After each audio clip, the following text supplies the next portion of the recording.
آگے قرآن میں یہ ساری اسی طرح کی باتیں ہیں. ایک آیت بس پڑھ لیتا ہوں میں جو سورہ ملک کی آخری آیت ہے. قل ارأیتم ان اصبح ماؤکم غورا.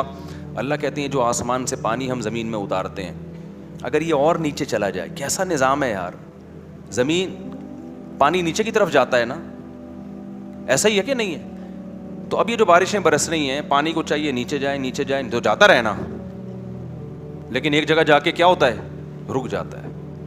میں نے خود دیکھا ہے, کنواں کھودو آپ, پانی آئے گا, آتے آتے نیچے جاؤ گے نا, خشک مٹی آنا شروع ہو جائے گی. اللہ میاں نے اس پانی کو وہاں روک دیا تھا تاکہ انسانوں کے لیے اس تک پہنچنا مشکل نہ ہو. تہیں بنا دی ہیں, پانی سب سے زیادہ ضروری, لہذا وہ بہت زیادہ گہرائی میں نہیں ہوگا. پیٹرول ہمیشہ ضرورت نہیں تھی انسان کو, اب ضرورت ہے, آبادی بڑھ گئی ہے, تو اس تک پہنچنے کے لیے اللہ نے مشکلات رکھی ہیں بہت نیچے.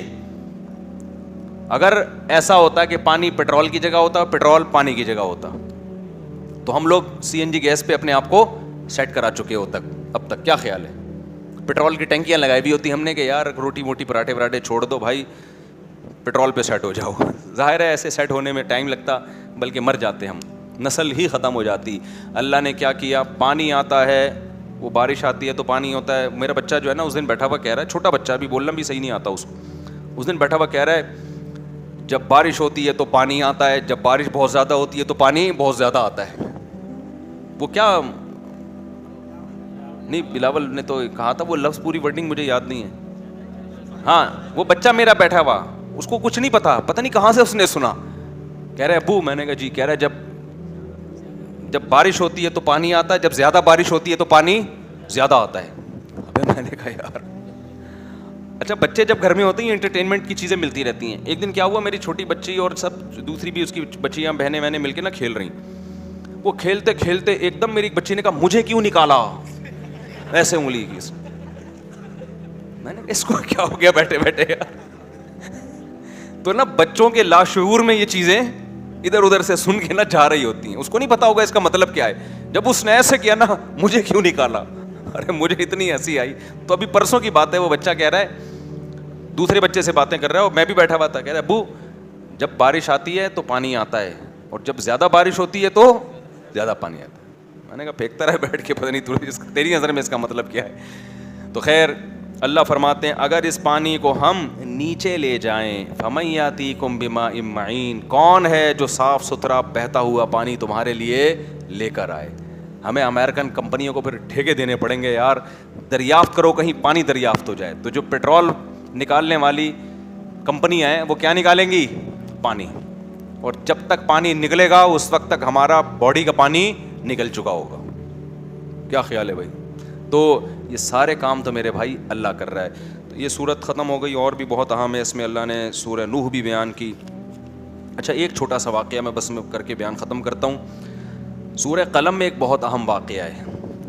وہ واقعہ کیا ہے کہ ایک شخص کا باغ تھا, اور اس کے دماغ میں وہی تکبرانہ خیال آنے شروع ہو گئے جو آج دولت آنے کے بعد انسان کے دماغ میں آتے ہیں. کیا کمال.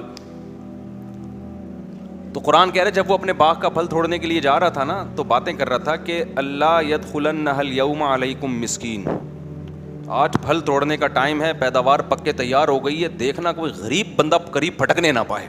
ٹھیک ہے نا, یہ غریب لوگ سارا مسئلہ کیا کرتے ہیں, یہ خراب ہو, یہ آ جائیں گے کشکول لے کے, ساری پیداوار تو یہ کمبخت کھا جاتے ہیں. تو جب بھی کسی کے پاس دولت آتی ہے نا, تو آج کل وہ چھپا رہا ہوتا ہے, ایسا نہ ہو کوئی ضرورت مند رشتہ دار ہو وہ مانگنے آ جائے. تو اللہ میاں نے اس کی بھی برائی بیان کی ہے کہ تمہیں تو خوش ہونا چاہیے. ہاں یہ ضرور ذہن میں رکھو, اپنی آمدن کو اس نیت سے چھپانا کہ غیر مستحق لوگ بھی تنگ کرتے ہیں آج کل, اور ایک غریب کو کے ساتھ مدد کر دی نا تو وہ چنگم کی طرح چپک, بلکہ ایلفی کی طرح چپک جاتا ہے بعض دفعہ. اس مصلحت سے آمدن چھپانا یہ جائز ہے, یہ مجبوری ہے, لیکن اصولی طور پر آپ کے دل میں ایسی کنجوسی نہیں ہونی چاہیے. میں نے بعض لوگوں کو ترغیب دی, سخاوت کی, تو انہوں نے بتایا یار اتنا مسئلہ خراب ہو گیا نا. ایک دو دفعہ میں نے خود بھی تجربہ کر کے دیکھا, میں نے گھر پہ کوئی کچھ دو چار غریب آئے, ان کو دیا, پھر تو وہ تو بھائی لین لگ گئی یار. پھر ایک خاتون بیچاری کہیں سے آئی تو وہ تو گھر پہ دھرنا مار کے بیٹھ گئی, پھر اس کو دیا تو پھر 6 اور لے کر آ گئی وہ. تو یہ پھر زمانے کا بھی فرق ہوتا ہے نا. مثال سے سمجھاتا ہوں.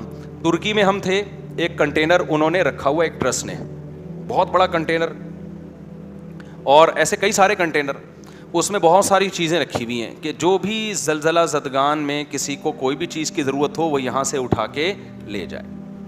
کوئی خاتون آئے گی, ایک پیمپر لے گئی بھائی اپنے بچے کے لیے, ایک بندہ آیا بھائی چنے کی دال کا پیکٹ چاہیے, کھانا پکانا ہے, لے خود ہی, ان کی طرف سے کوئی لین وین نہیں, بھائی جاؤ اٹھا کے لے. ہر آدمی اپنی ضرورت کے حساب سے. تو جب غریبوں میں تمیز ہو نا تو بڑے آرام سے ڈسٹریبیوشن کا عمل ہو جاتا ہے, یا ضرورت مندوں میں تمیز ہو. ہم لوگ کہہ رہے تھے کہ اگر یہ ہم نے اپنی گلی محلے میں لا کے ایسا کوئی کنٹینر رکھ دیا کہ گلی محلے کے جتنے ضرورت مند لوگ ہیں, آٹا دال مہنگا ہو گیا ہے, پیٹرول مہنگا ہو گیا ہے, جی یہ پیٹرول کی بوتلیں پڑی ہوئی ہیں اور یہ آٹا دال چینی کے پیکٹ پڑے ہوئے ہیں, یہ پیمپر, تو پورا کنٹینر کھرچ کھرچ کے لوگ کھا جاتے ہیں. تو وہاں پھر ایسی سخاوت آپ افورڈ, ایسی جگہ پر ایسی سخاوت آپ افورڈ نہیں کر سکتے. وہاں پھر یہی ہوتا ہے کہ بتاؤ بھی نہیں کہ ہمارے یہاں سے زکوٰۃ بڑھتی ہے. ہم نے کورونا کے دنوں میں, کووڈ کے دنوں میں راشن بانٹنا شروع ہوا نا, جب ہم کسی علاقے میں گاڑی لے کے جاتے تھے, جو دھاوا ہوتا تھا, جان بچانا مشکل ہو جاتا تھا یار. پھر اس کا ہم نے سیٹ اپ چینج کیا کہ بھائی غریب کو نہ بتاؤ کہ ہمارے یہاں راشن بٹتا ہے, پہلے سروے کرو, جو جو غریب ہیں ان کو ٹوکن دے دو, اور پھر بالکل الگ جگہ بتاؤ کہ جس جگہ یہ ٹوکن, جو ٹوکن لے کے آئے گا اس جگہ خوراک بٹے گی, اور بٹنے کے بعد آپ وہاں سے بالکل غائب. اب اگلے دن کہاں بٹے گی یہ کل اعلان ہوگا, ورنہ پہلے سے لوگ آ کے بیٹھے ہوئے ہوں گے, اور خوراک بٹے نہ بٹے آپ بڑھ جاؤ گے. کوئی آپ کا بازو لے کے گھر جا رہا ہوگا, کوئی آپ کے شلوار لے کے جا رہا ہوگا, کوئی پاجامہ لے کے, کوئی بنیان لے کے, اور چڈی پہن کے آپ گھر آ رہے ہو, سمجھ رہے ہو. تو اس لیے کچھ چیزیں مصلحت ہوتی ہیں, لیکن اصولی طور پر جب اللہ آپ کو پیسہ دے تو دل بڑا رکھنا چاہیے. یار اللہ نے مجھے دیا ہے, تو اس وقت یہ جذبات آنے چاہیے, انشاءاللہ اب میں اپنے رشتہ داروں میں غریبوں کی, مسکینوں کی اور لوگوں کی مدد کروں گا. یہ جذبہ ہونا چاہیے. اللہ تعالیٰ سمجھنے کے عمل کی توفیق عطا فرمائے.